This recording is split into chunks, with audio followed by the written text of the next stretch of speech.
Edit. Back edit.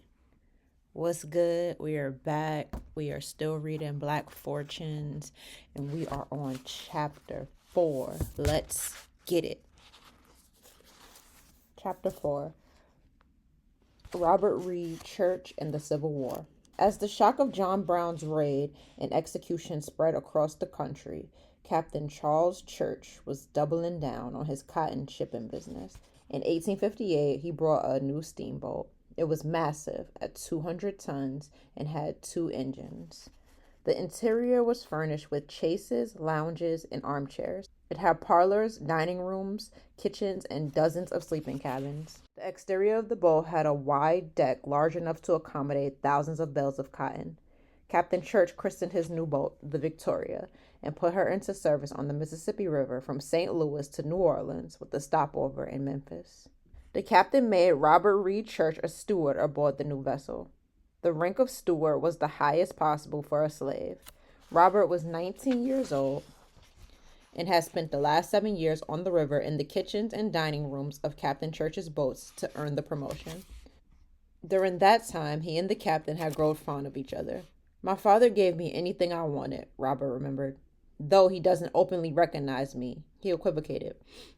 Earlier in the year, Captain Church's other son, Charles Jr., died at the age of 10, resting the legacy of the Church's name on Robert, Captain Church's bastard son and slave.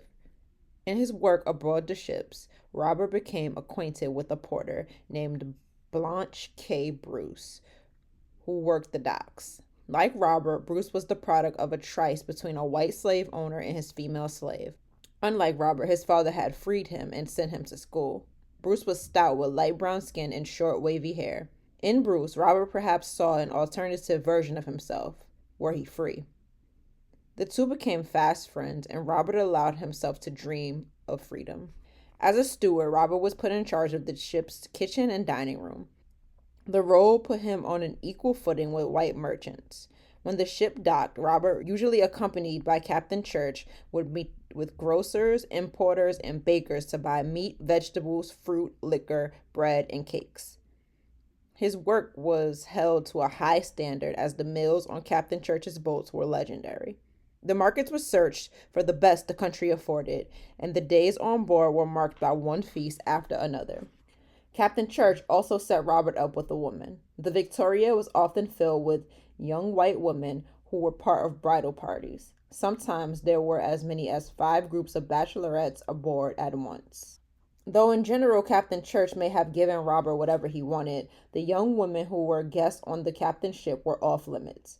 Just after Robert turned 18, Captain Church arranged for Robert to have a slave marriage with a woman named Margaret Pico, who was owned by friends of his in New Orleans. Marriages arranged between people owned by slaveholders were explicitly sexual in nature, as the expectation was that the coupling will result in children and produce more slaves for the owners. Captain Church often lodged with the family that owned Margaret when he spent a few days in New Orleans at the end of the Victoria's run. After Robert and Margaret's marriage was arranged, whenever the captain and his son went to New Orleans, the captain would deposit Robert in Margaret's slave quarters, where he would spend the duration of their stay in New Orleans. In 1859, Robert and Margaret produced a daughter, whom they named Laura. In the fall of 1860, Abraham Lincoln's victory in the presidential election sent shockwaves through the South, setting off a chain of events that would lead to the Civil War. Captain Church's steamboat line was entangled with slavery. His business relied on shipping cotton picked on slave plantations to ports along the Mississippi. Talk of war could be heard among the passengers as Bob walked the dining halls on board the ships during meal service. On April 19, 1861, in the first days of the Civil War, President Lincoln ordered the Union Navy to blockade all southern waterways, cutting off the South's trade with Europe and interfering with the Confederacy's transportation of troops and provisions on the waterways. Lincoln deployed 500 warships to ports in the Atlantic Ocean and on the Mississippi and Ohio rivers to destroy any Confederate ships carrying supplies. Not long after the blockade was announced, Robert was on board the Victoria when a group of Confederate sailors wearing gray military uniforms boarded the ship. The men announced that they were commandeering the ship on behalf of the Confederate Navy. My sympathies were with the Union, though I did own slaves, the captain claimed, saying he was given no choice but to turn over his ship with his black son aboard it. The Confederacy renamed his ship Confederate Steamship Victoria. Robert was conscripted to CSS Victoria in the employ of the rebel navy. The boat was used to transport troops and military supplies up and down the Mississippi, using its speed to outrun the blockade fleet. If a ship was caught, the Union Navy had instructions to destroy and sink it. While Bob was working on a Confederate blockade runner, his younger brother James Wilson was conscripted into the Confederate Army as a soldier in Arkansas. Emmeline had hoped during her dying days to save her sons from slavery, and now they found themselves aiding the Confederacy in the wars to protect the right of white Southerners to hold black men like themselves in bondage. Near daybreak on June 6, 1862, as the sun was rising over the Mississippi River, Robert Reed Church was on the deck of the CSS Victoria. His ship was floating just outside the Memphis wharf, looking out onto the fleet of Confederate warships further out on the river, waiting for a coming battle. The Union Navy was approaching to invade and conquer Memphis. Robert stood on the deck with crew members and Confederate sailors, watching the approaching fleet draw closer, feeling both uncertainty and excitement. The Union warships would perhaps bring freedom if they were victorious, but they could bring death if they sank his ship. There were 8 Confederate ships in the river guarding the city. Each of them had cotton bales stacked like bricks against all 4 sides of their superstructures to protect against light artillery. The cotton-clad flotilla was poorly armed. In total, the rebel ships had 8 cannons. The Union fleet was twice the size of the Confederate. Its 17 ships were assembled in 2 battle lines moving down the river, the exteriors clad with iron, armed with guns and cannon. In another line were 9 ram boats with 6-foot-long knife-like structures on their front end. Those breaks could puncture the hulls of the enemy ships when smashed into them, flooding and sinking them. In the early morning, more than 5,000 Memphians made their way through their homes to the edge of the river to watch the battle. They stood in groups on the bluff, 20 feet up from the fighting. The Union fleet stopped 200 feet from the city. Then the air exploded with a steady drone of gunfire. About 5:30 a.m., the Bragg came up towards us and opened fire, a Confederate soldier later reported. It was answered by us instantly. The fleets exchanged fire for more than an hour with neither side taking much damage.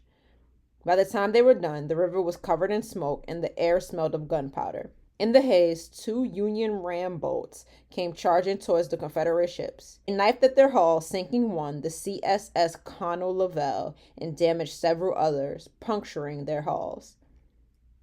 As the Confederate ships scrambled, the Union gunboats sailed into deadly range of the Confederate ships and opened fire. The Union ships shot up and breached one Confederate ship after another. On the bluff, the citizens of Memphis, who had been cheering the gunfight, fell silent. After the Union Navy sank 3 Confederate ships, the Confederate flotilla surrendered. When the battle was over, a Union ship began to close on Robert's ship, the CSS Victoria. Something inside Robert told him to flee. He followed his instinct. He walked to the edge of the boat, gathered his nerve, and jumped. With a splash, he disappeared into the Mississippi as the sun came up over Memphis. In the hours after the Battle of Memphis, the river was churning and muddy. As the gun smoke cleared, scraps of wood, cotton, and metal from the destroyed Confederate ships littered the surface of the water. Downriver, Robert Reed Church paddled and kicked towards the shores of Memphis. He swam to the bank and pulled himself up onto land. As he collected himself on solid ground, his hair stuck to his face and scalp, and his sopping wet, muddy clothing clung to his frame. What was he at that moment? A slave? A freedman? A deserter? Whom did he belong to? The Confederacy? The Union? His father? Himself? There was only one way to be sure. He collected himself and headed towards the city, dripping water as if he had just been baptized. He was unafraid of whatever awaited him. He had just survived his second flirtation with a watery grave. Slavery and brushes with death had wrung whatever fear he had been born with from his breast. In Memphis, Robert found men, both black and white, wearing blue Union uniforms and carrying guns stationed on corners, patrolling the town.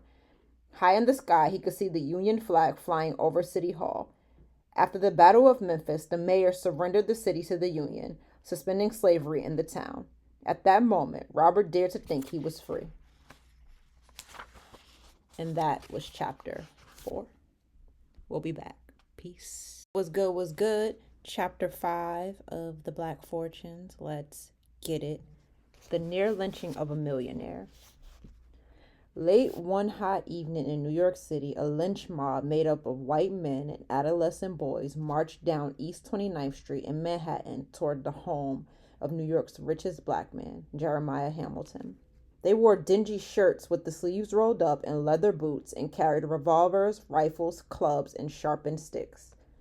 As they marched down the gravel street towards the brownstone where Hamilton lived, they bellowed out his house number, 68, 68, 68, and waved their weapons above their heads. Hamilton and his wife Eliza heard the chants reverberating through the walls of their home. Hamilton was perhaps New York's most infamous African-American man. He was a ruthless Wall Street broker, lived in a brownstone in an all-white section of the city, and was married to a white woman 15 years his junior. His skin was the color of mahogany. He wore expensive gray and black suits and a wig of flowing black hair. He was referred to as the Prince of Darkness and Nigger Hamilton as the newspapers cataloged his financial and social dealings in New York. He could hear the boots of the men down on the street and their yelling and taunts as they drew closer to his house. Out of options, he bolted out the back door, jumped the back fence of his house, and ran away down 28th Street. As the men drew closer, Eliza was left behind to face the mob alone. The streets had been a war zone for 2 days, ever since the federal government had begun draft lotteries for the Civil War. After the first names were drawn in New York, the city exploded in violence as working-class white men took to the streets and raged against the prospect of being forced to fight and end the enslavement of African Americans. In mobs of thousands, they overpowered the police, destroyed government buildings, lynched and crucified black citizens, and destroyed black churches and orphanages. High-profile African Americans were hunted as prize kills for lynch mobs. The day before they set upon Hamilton's house, rioters had sacked and burned a pharmacy that belonged to James McCune Smith, America's first black medical doctor. When they arrived at Hamilton's house, the men began to scream, "Bring the nigger out."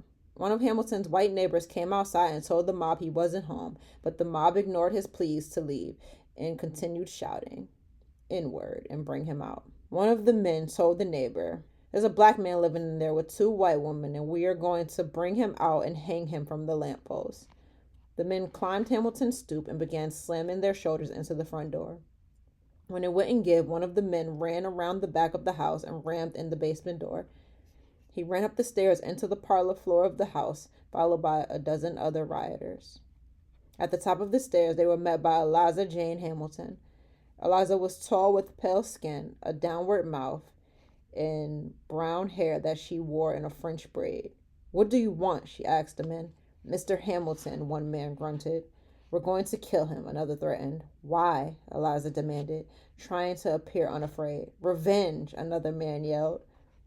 The men pushed past Eliza and spread out across the house to look for Hamilton. They scoured the house's 5 bedrooms, its long hallways, its closet, the basement, the dining room, and the parlor for the rich black man they had come to lynch. Along the way, they looted his house, stuffing items of value they found in the house into their shirts and pockets. Observing the commotion through their blinds, his neighbors locked their doors and bolted their windows. 2 neighbors came outside and stood on their stoops to see what was going on. "There's trouble at the Hamiltons, and they purport that they were going to burn him out and hang him," the first neighbor said. "Will you go down?" the other neighbor asked. "No. You won't stand here and see a man murdered without going to help him?" the neighbor asked, after a break in the conversation. The other neighbor didn't answer.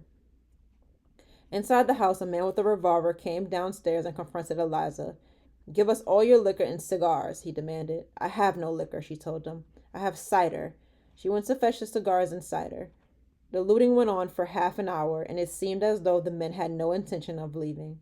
Some of the men sat down on Hamilton's parlor chairs, chases, and sofas and put their feet up, smoking cigars and guzzling cider. 45 minutes later, the men became convinced that Hamilton wasn't there and concluded that they had stolen all that there was to steal. One by one, they finally gave up and left. Hamilton, the richest black man in New York, narrowly escaped death that day. However, it was the fleetness of his feet and not his wealth and talent that saved his life. There had been a time where he believed that his money would protect him from racism. His brush with death at the hands of a white mob was perhaps proof that African Americans, even if they had the opportunity and skill to amass a fortune, would still face threats to their lives and prosperity, similar to the ones the masses of African Americans faced, perhaps greater because of their stature. Hamilton died in his 70s, a decade after the Civil War ended. At the time of his death in 1875, he had a net worth of nearly $1 million, making him at the time the richest black man in the United States. And that was chapter 5.